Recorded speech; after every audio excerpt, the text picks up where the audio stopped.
lalakad sa panuntunan ng ating Panginoon, ang iyong ginagawa ay laging tama. Ang iyong iniisip, laging tama. Namumuhay ka ng tama. At nagsasalita ka ng tama. Hindi po ba? Kasi si Kristo tama. Diba? Lahat ng kanyang sinasabi, tama. Ang mabigat dyan, pag meron ka ng tama. Hindi ba? Yan ang mabigat. Oh, pinapatawa ko lang kayo, no? Kasi baka sabihin nyo, masyado akong seryoso, no? Yan. Kaya nga minsan, mga kapatid, ano, sabi nga, church, ano, let us i-check natin yung ating mga side kung kanino ba tayo talaga nakaside. Yan. Sabi ko nga, ang taong pagka ikaw ay nakaside sa ating Panginoon, no? Pag alam mong ikaw ay mali, hindi mo ipaglalaban kasi mali. Tama ba? No? Yan. Gumaganda si Ruth ngayon sa si May. Hello? Tayo nga kayong dalawa? Namiss ko kayong dalawa. Tayo nga kayo? Yan. Napakabuti ng Panginoon sa buhay nila, no? Yan. God bless you, mga kapatid ko, no? Yan. Sabi nga, huwag mong ipaglalaban kung mali, ngunit pag tama, ipaglaban mo. Bakit? Pag pinaglaban mo ang tama, surely kasama mo si Kristo. Yun po ang sinasabi ng Romans 8 chapter 31. No? Yan. As long na alam mong nasa side ka ni Kristo, dapat tayong pumanatag. Hindi tayo dapat mabagabag, mga kapatid. Kahit ano pang kalakaran ng mundo, nating nilalakaran. Yes, mga kapatid, sabi po ng aklat ng Timothy, dadating ang panahon na ang panahong mapanganib. Ang tao ay magiging magagalitin. Hanapin mo nga sa Timothy, chapter 3. Tinan mo ito yung ugali ng tao. Lagi kami nagkukwentuhan ni brother pag sinusundo namin si Myla at saka yung kanyang butihing ano. Ayan. 2 Timothy yata yan.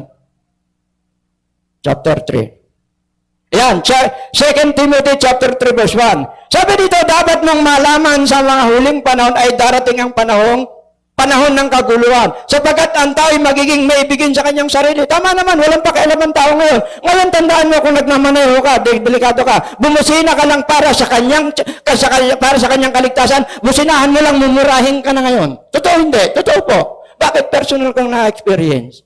Ang tao ay dadating sa punto, dito na po tayo sa kalagayang ang panahon ay mapanganib. Wala na tayong pwedeng pagkadlungan. Wala na tayong pwedeng asahan, maliban na lang sa ating Panginoon.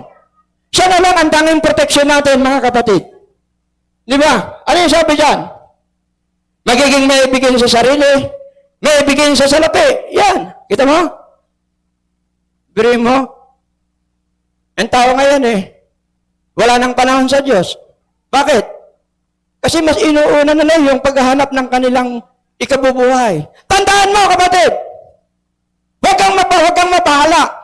Pag ikaw ay namumuhay na kasama mo si Kristo, hindi ka ba kumakaig, tumutuka ka na. Amen? Pero pagka ikaw ay wala kay Kristo, kahit ka ng kahit, wala kang matutuka. Amen? Yan po ang katotohanan, mga kapatid. Usa kaya nga, pirmat, huwag tayong matakot, mga kapatid. Ano man ang mangyari, maubusan man ng pagkain ng mundo, kung na kay Kristo ka, kaya kang pakainin ng Panginoon. Amen? Kaya tayong pakainin ng Diyos. Ano? Huwag tayong umasa sa ayuda. Di ba? Pag hindi tayo nabigyan ng ayuda, nabigyan ka ba ng ayuda? Hindi. Lugi ka. Ako nakakuha. yan. Ano? Ang nakuha ko po ay sa senior. Ako nga po pala ay senior na rin, ano? Pero pag sinabi niyong mukhang senior ako, hindi ko tatapusin agad to. Parang hindi pa ako senior, ano? Yan, tatapusin ko kaagad yung preaching natin, no? Yan. Ano pa? Yan. Mapagsamantala raw, no? Mapagsamantala, di ba? Kaya kayo mga dalaga at binata, no? Pagka meron ng binigay ang, sabi nga po ng Kawikaan 19, bahay at kayamanan ika ay minamana sa magulang. Dadapot na ang mabait na asawa ay galing sa Panginoon. Ngayon, ang tanong, ano? Sabi dito, ano ba yung sinabi dito sa ating binasa kanina? Mapagsamantala. Yan. Kayo mga dalaga, no? Pagka meron na kayong binigay ang Panginoon sa inyo, makontento na kayo?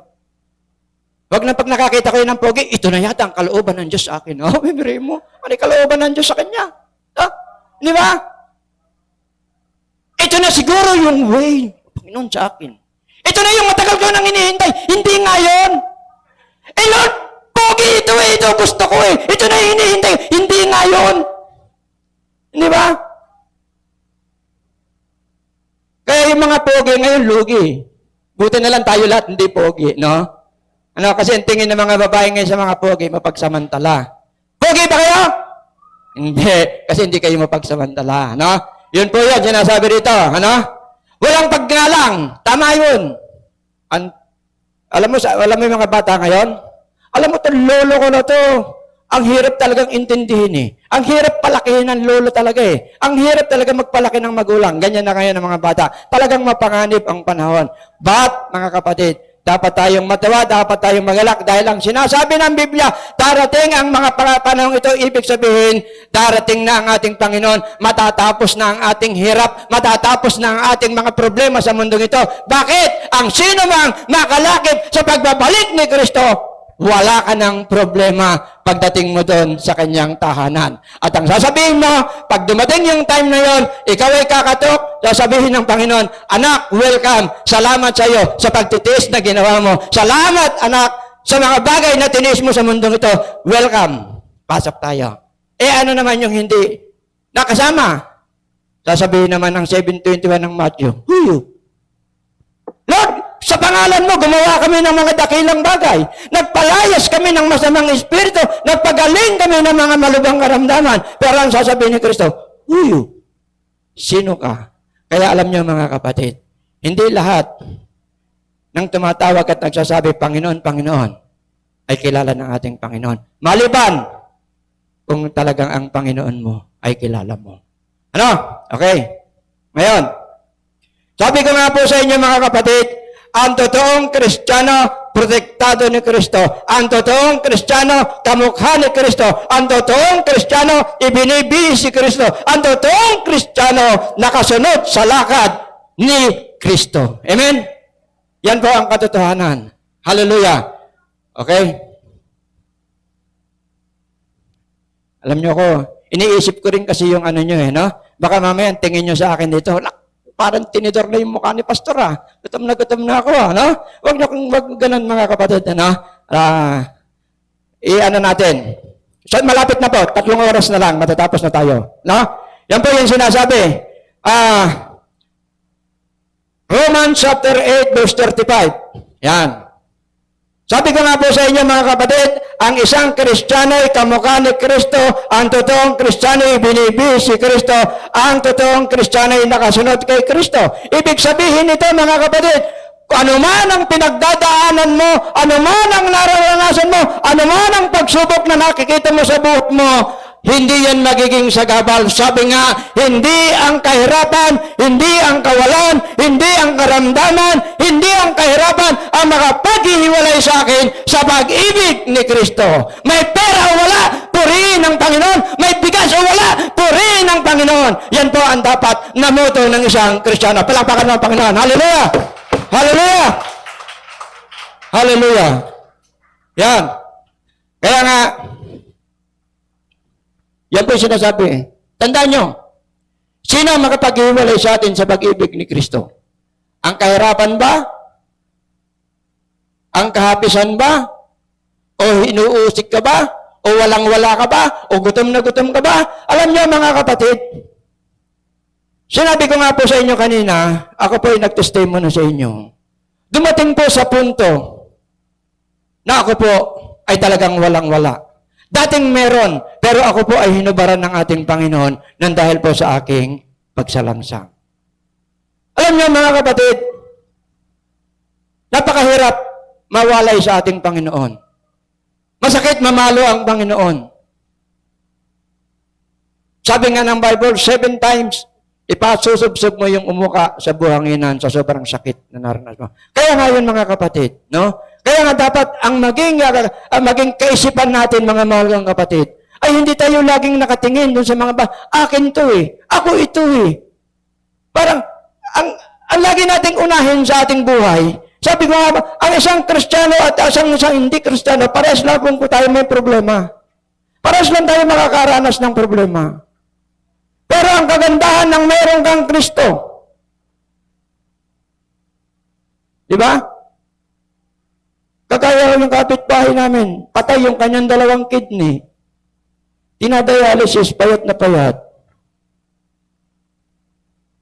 Gumawa ng papel, pinadala rito. Gusto niyang gumaling. Alam niyo mga kapatid, kahit mag-iiyak tayo ng gusto rito, tama, ipapanalangin natin siya. Pero dapat yung presence niya ang nandito. Sabi ko nga, walang mabigat na karamdaman na hindi kayang pagalingin ng ating Panginoon kung ikaw ay nakapaloob sa kanyang prinsipyo. Alam niyo, yan po ang katotohanan mga kapatid. Marami na pong experience ang simbahan na ito. Na marami pong mabibigat na karamdaman. Ipinatotoo ko ng 1 linggo, yung aking anak, nagkaroon, o-operahin now, ang sabi sa kanya, yung kanyang atay. 150,000 daw yata ang pinapahanda sa kanya sa Taguig Medical Center. But ano ang ginawa ko? Naabutan ako na may-ari ng building na ito.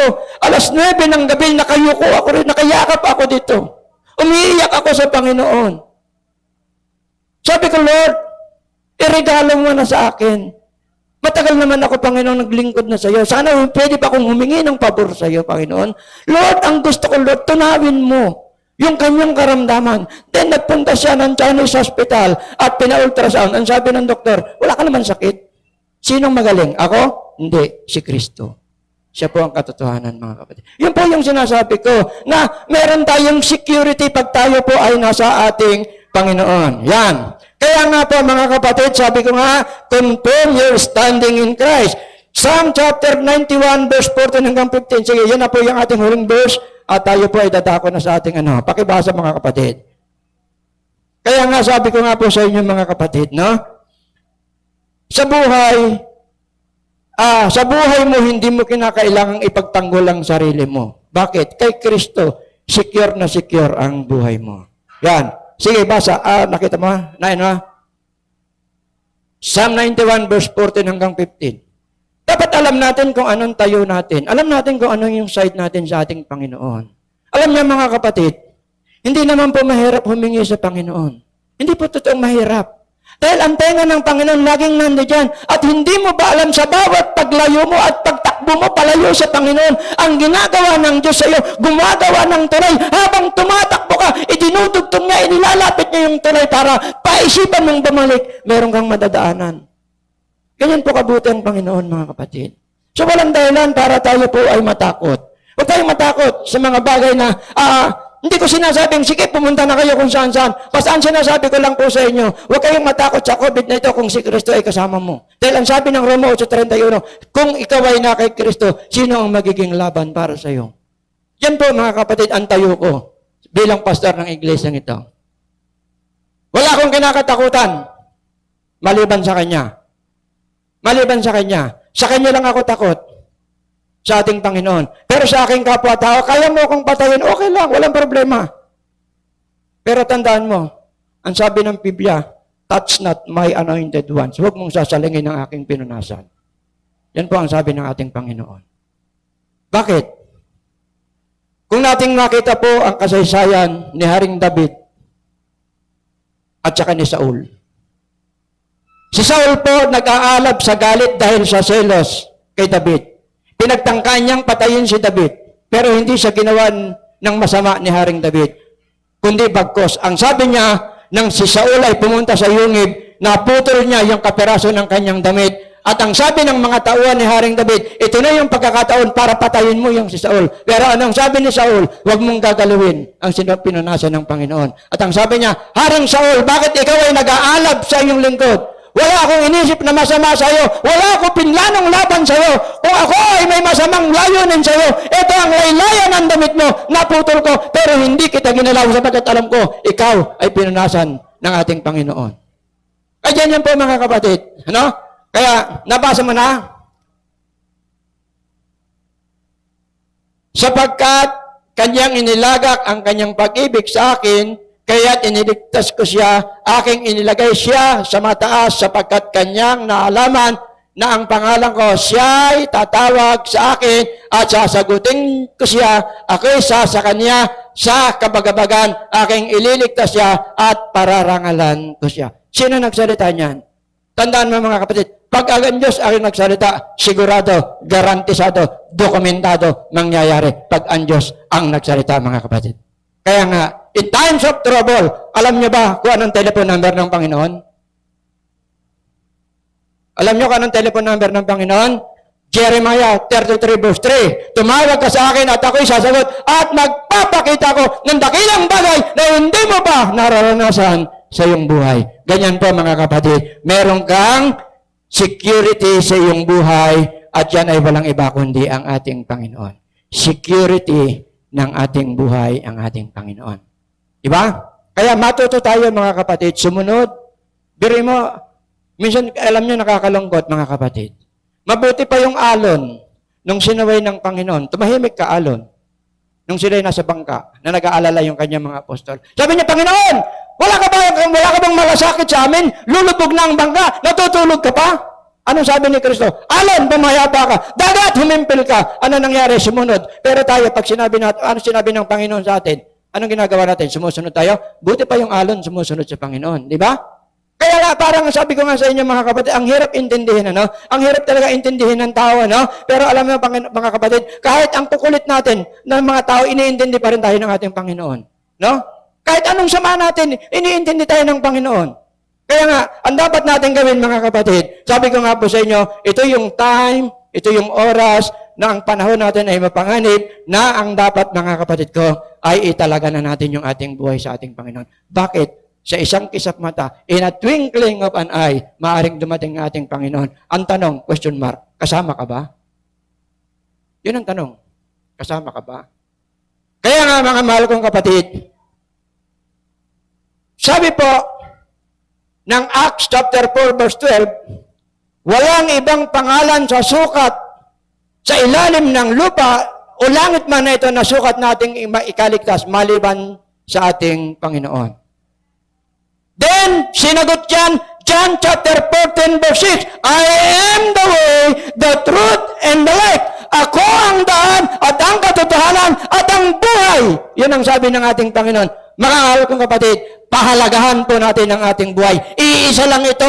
Kaya tayo nabuhay sa mundong ito, mga kapatid, para paghandaan natin yung ating kaisa-isang kaluluwa. Yan po ang ating paghandaan. Bakit? After death punishment. Sabi po ng Hebrew chapter 9, verse 27, pagkatapos na ang tayo mamatay na minsan at kasunod dito ay paghuhukom. Pastor, tinatakot mo kami. Hindi kita tinatakot. Sinasabi ko lang sa iyo kung ano ang gagawin ng Panginoon. Hindi sa lahat ng oras, kapatid, kaya tayong ibigin ng Panginoon. Hindi sa lahat ng oras kaya tayong intindihin ng Panginoon. Marami na ang kanyang salita ay lumaganap na sa buong daigdig. Ngunit kung tayo ay patuloy na magwawalang bahala, sasabihin ng Panginoon, huyo. Pagdating po, ang buhay po natin ay nakapattern sa daong ni Noah. Nung panahon po ni Noah, pinagawa ng Panginoon ng arka. Ang sino mang sumakay maliligtas, tama. Sa atin, may arka pa bang pinagawa? Wala na. Kaya po maliwanag yung sinasabi ng Biblia, walang ibang pangalan sa silong ng langit na sukat nating ikaligtas maliban sa ating Panginoon. Noong panahon ni Noe, may arka. Sa panahon ng ating Panginoon, ang arkang dapat nating sakyan para hindi tayo malunod ay walang iba kung hindi ang ating Panginoon. Kaya mga mahal kong kapatid, sabi ko nga po sa inyo, Hebrew chapter 4 verse 16, sige, last verse na tayo, no? Madami pa sana, kaya lang meron tayong meron tayong dedication ngayon. Yan. Ito po yung sinabi, last verse, mga mahal kong kapatid. Hebrew chapter 4 verse 16, huwag kayo ikang mag-atubiling lumapit sa trono ng mahabaging Diyos upang makamtan natin ang habag at pagpapala na tutulong sa atin sa panahon ng ating pangangailangan. Sa oras na ito, mga kapatid, wala pong hindi nangangailangan. Sa oras na ito, walang hindi naliligalig. Sa oras na ito, walang kapanatagan ng ating buhay. Maliban na lang, mga kapatid, tanggapin mo si Kristo. Ipamuhay si Kristo at lumakad ayon sa pamantayan ng ating Panginoon. Yan lamang po ang tanging sikreto para tayo ay makaahon. Kung ikaw man ay binabagabag nitong pandemic na ito, tandaan natin, ilakip mo ang buhay mo sa ating Panginoon dahil protektado ka ni Kristo.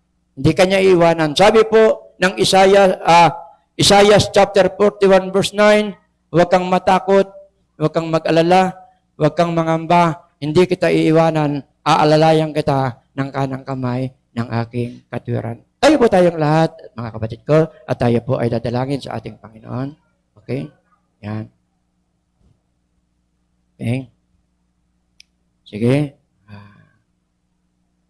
Sa mga oras na ito, mga kapatid, ako po ay may iiwanan tanong sa inyo na gusto po ng Panginoon, ang araw na ito ay isang memorable sa iyong sarili. Ang lugar na ito ay matatak sa iyong sarili. At lagi mong maalala, dito sa lugar na ito at sa oras na ito, may ginawa ang Diyos sa buhay mo. Ikaw ba, kapatid, ay binabagabag ng gabundok na problema sa iyong buhay? Ikaw ba ay may mabigat at halos sinukuan ka na ng tao sa iyong karamdaman? Tandaan mo, ang isang babaeng 12 taong inaagasan, sa kabila ng kanyang pagtakbo, hindi niya makita ang tamang daan para siya ay gumaling. Nang malaman niya na ang daan pala para siya ay gumaling, daan papunta sa taas, doon nagkaroon ng kagalingan sa kanyang buhay. Anong ibig mong sabihin, Pastor?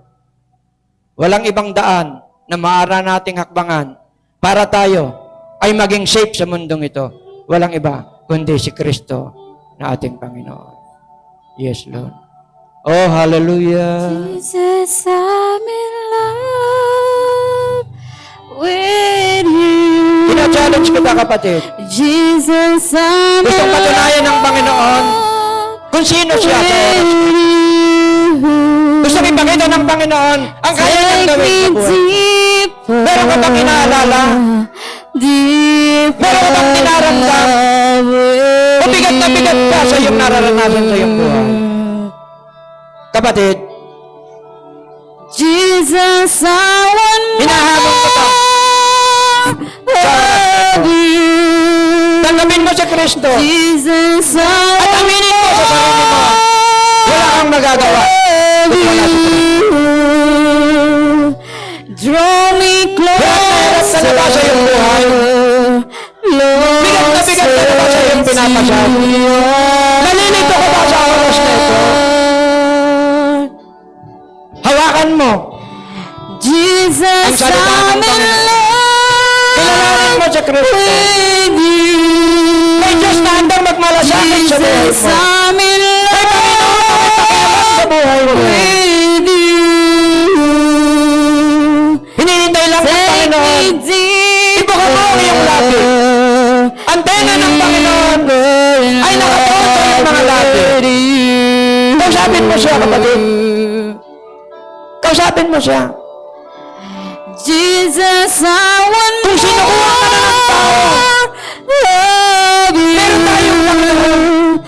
Jesus, I want Kung sinabi ng tao, nakakapasa, love you. magkanyang ka na lang.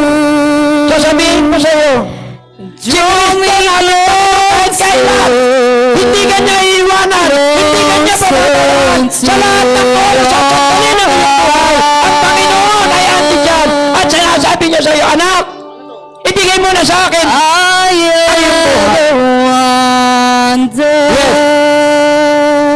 Yes! Come on! how much I love you. Sa Panginoon, Every day 1 plus 1 equals 1. Sa tao, 1 plus 1 in your equals 2. presence. Tandaan mo, basta ang ibig kong sabihin, wala kang makikita hanggat ay nakadilat. Ang labanan ay spiritual.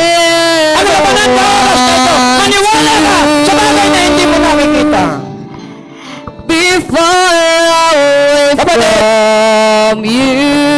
Hayaan mo na ang araw na ito When I go astray ng pag-iwalay. on your love, Katulad ng paghamon ko sa iyo. reaching out to